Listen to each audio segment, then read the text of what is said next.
everybody else is in a surfboard. I was there in Hawaii, Waikiki Beach, but I was not one of the angels among the bodyguards. I was there, drowning. I nearly died at that moment. I was looking for help. Nobody seemed to care for me. Until I saw that lady in yellow, who was the only one who noticed me. So I pretended as if I was so in distress. And she ran and called the lifeguard. And the lifeguard from the high chair jumped and threw his lifesaver at me. I was brought to the shore, and I was able to recover with the CPR. Just imagine, Baywatch. With David Hasselhoff, who could not be rescued at that moment. I was able to survive that moment of near drowning. And then I remembered that I could also be a lifeguard. Not in Waikiki, but in the hospital. At one point in my life, a patient was referred to me. She was lifeless, depressed, highly anxious. She didn't want to talk to anybody. She didn't even want to see anyone. She was referred to me. So I prepared myself. Have my gown. Went inside the room. I was there. I came in confident of my communication skills, helping the patient to recover. But all I got was quietness. She was so silent and didn't want to talk to me. Then I thought I could not do anything to help this person. I was helpless, speechless. So all I did was to just stay with her. Almost all day. Just being there. Until a food server brought in food.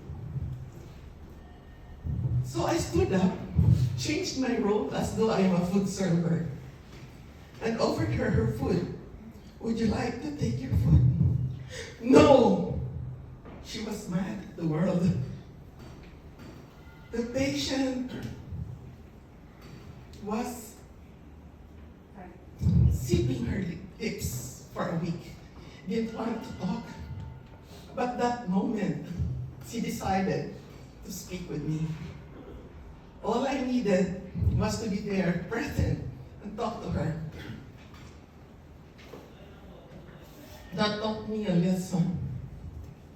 Some of us may be drowning physically, or we can be drowning emotionally.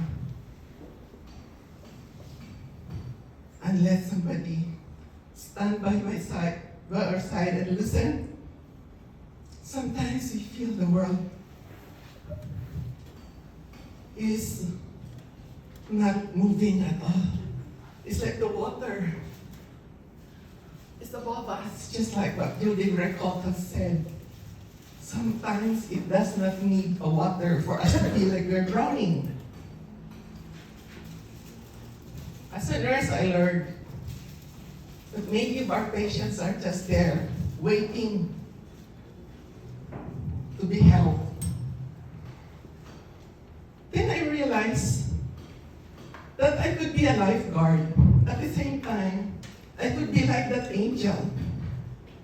A lifeguard who, even if it was his job to look at those in danger, when the riptide brings you into the middle of the sea, you could not just go back to the shore by yourself, but you need really a lifesaver. At that moment, I realized that I could also be an angel. At one time, in Toastmasters, after an event, an angel came to us, and one of our fellow Toastmaster who didn't want to renew his membership, she invited her and we brought her at home and we had a good meal. We take a walk down there at the Dolomite Beach. We walk and listen.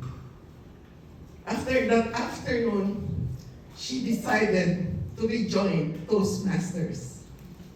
She was there on a journey of walking away from us and walking towards us. Sometimes we need just to be there with our listening ears and our listening heart in order for us to save a life or to save a fellow Toastmaster. By then, we could adhere to the challenge given to us by our international president, Roddy Spears, who said, +1 pledge. If there are 40 of us here and bring one back to Toastmasters, we can recover. Fellow Toastmasters, if you need help, if you feel you're drowning, let's talk. I can be of help.